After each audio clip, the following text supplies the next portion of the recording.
again for those who are returning, and welcome to those who are viewing my channel for the first time. In this video I'm going to talk about alla prima painting as a technique, some of my thoughts on subject selection and let's say creative freedom, and at the end there will be some technical stuff for the painting nerds out there. So let's get to it. So what I'm doing here is alla prima painting.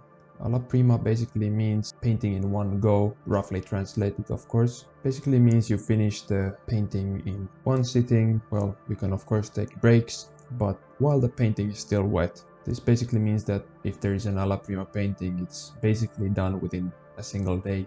Unless of course you use some kind of mediums to slow down your drying times, since oil paint does tend to dry enough not to blend properly within one day. In my opinion, you can always go and fix a couple of things after the painting is finished, even though you consider it alla prima. It's just a smart thing to make the painting better if it works for the better of the painting and doesn't compromise the original vision of the painting, meaning basically finishing it in one go. This could mean blending an edge here or there to make the painting work better as a whole, for example. So I start this painting with toning the canvas to a field color of greenish yellow, just to make the painting not look so white and give myself some reference for the colors I'm gonna mix later. After that, I start doing what is called a mass drawing, which basically means that you're drawing with masses of color as opposed to drawing lines around things. The advantage is basically you go over each shape once and you have a good picture of the whole already. With line drawing, you will then go and fill each shape with the color you planned, and that of course takes a longer time because you have to also be careful not to destroy your precious drawing at the same time. So I would say this is an efficient way to start the painting. However, it does take a bit of control and accuracy to pull it off really well. It's not the best way if you want a really accurate drawing as major fixing. If you, for example, would like to change the composition later, will probably require scraping down to the canvas if that's what you need to do. That would then be a waste of time, of course, having painted that area previously and not being happy with it.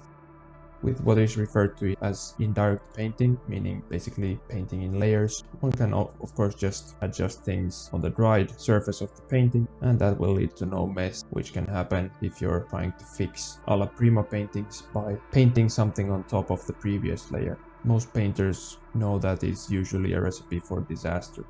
Now you can of course layer in alla prima painting as well, which is basically what I'm doing here. The mass drawing is basically done with a thinned out color wash, of course using as much paint as is needed to get the right color and value without the canvas showing through too much, and using the right medium, which I'm gonna talk about a little bit later. One can then just paint over it without having too much blending happening, at least in an unwanted manner. Alla prima painting, I feel, is one of the hardest things to do in realistic oil painting, or well, oil painting in general, as there's less room for mistakes than in indirect painting in my opinion, and also there's a pretty strict time limit to this thing.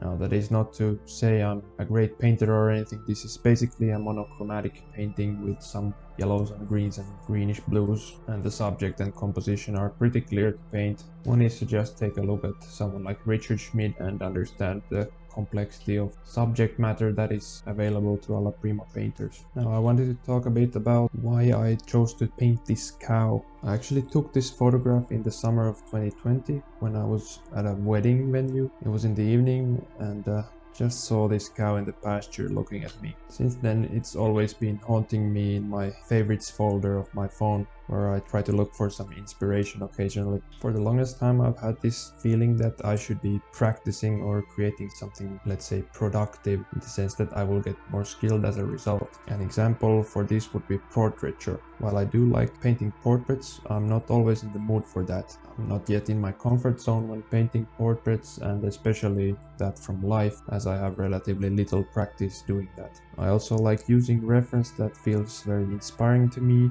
and that generally doesn't mean ready-made portrait images meant for painters to practice from. This really limits my reference, and basically in order to paint portraits I should find models, photograph them, or have them pose for me for it to feel interesting and fun for me.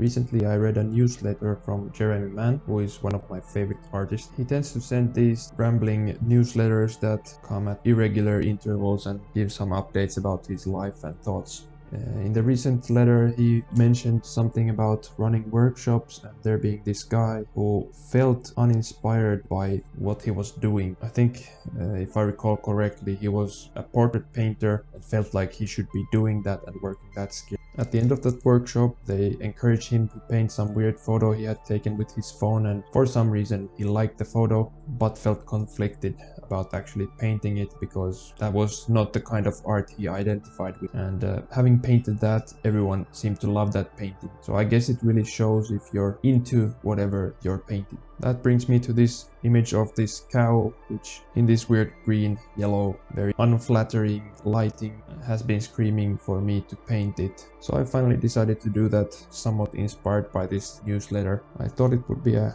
great way to test out this surface and some new mediums while at it. This also made me think about creativity in a more general sense. And sometimes I think it's just the best to paint whatever you want to, even if you can't really reason to yourself why you should be doing that or if it's productive or helpful in any way for your art career. It can be a way of helping you fall in love with your craft again, as sometimes you can forget why you're doing the thing in the first place. I think in the future I will listen more to myself and follow my impulses on what I should be painting instead of planning everything meticulously. Now, before this video gets too long, let me get to the technical stuff. I painted on this oil paper which was mounted to a wooden panel, and on top of that I applied some transparent acrylic gesso. This made a nice eggshell-like finish which seemed to take the paint pretty nicely without it slipping around, even though the surface is very smooth.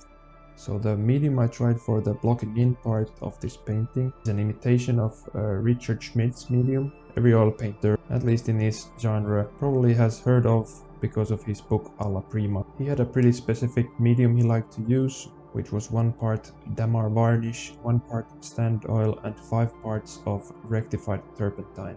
The advantage of that medium is that painting alla prima, the bottom layer will tack up fairly quickly even though you dilute the paint quite a bit. And this makes blocking in relatively easy, and once you're done with that, in around 20 to 30 minutes the layer can already take some fresh paint on top. This medium even follows the fat over lean rule, so it's overall pretty great. Casey Bahu is a pretty famous contemporary painter, one of my favorites as well, uses this medium as well and does seem to consider this pretty essential for the alla prima approach that he has, which is pretty similar to Richard's, as I know, since he was studying with Richard for a time.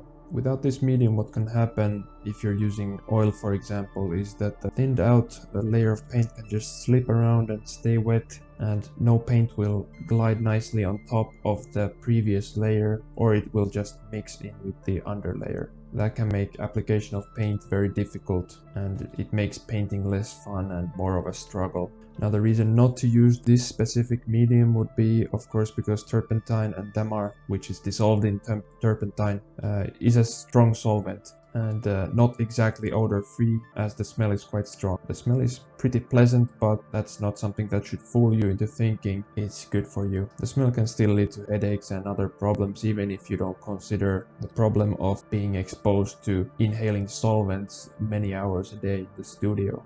So I've been looking for some replacements with similar qualities because I do enjoy the technique and would like to at least have the option of using it indoors as well, as the odors aren't really a problem when working outdoors since the ventilation is very good, of course. The medium I use today, which I feel worked very similarly having tried both, is a mix of Gamsol and linseed oil and Galkit gel medium. And the ratios I used are similar, where Gamsol is around 5 parts and Galkit and linseed oil are both 1 parts. It feels very similar to paint with and tacks up pretty well within around 30 minutes, so you can add another layer on top, depending on, of course, on the amount of paint in the application. The advantage is that it doesn't smell as much or bother other people around you as much when painting at home or in a studio environment with other people. That said, this is not solvent free either, so it's not really good to paint all day with this medium either if you're indoors in a studio that has no ventilation or the ventilation is not great. But I think I will be using this medium in the future, especially for this blocking in stage, and perhaps opening the window while doing that so I can limit the solvent exposure. I mentioned another medium which I've been using, and this is linseed oil mixed with galca gel medium, and I feel it's a fairly nice medium as it's almost like linseed oil, but it dries in around 24 hours without tacking up within the first day, and the paints don't dry on your palette when mixing. In this painting I used it for the layers after the first one. That's it for today. This was a longer one. If you're still here, thank you for watching. If you have any questions, leave them below. If you have any suggestions on topics I should discuss, you can also suggest those in the comment section or send me a message on Instagram. Some of you may have noticed, but I now have a new microphone which now lets you hear my squeaky voice in all its glory. Thanks for watching and see you in the next one.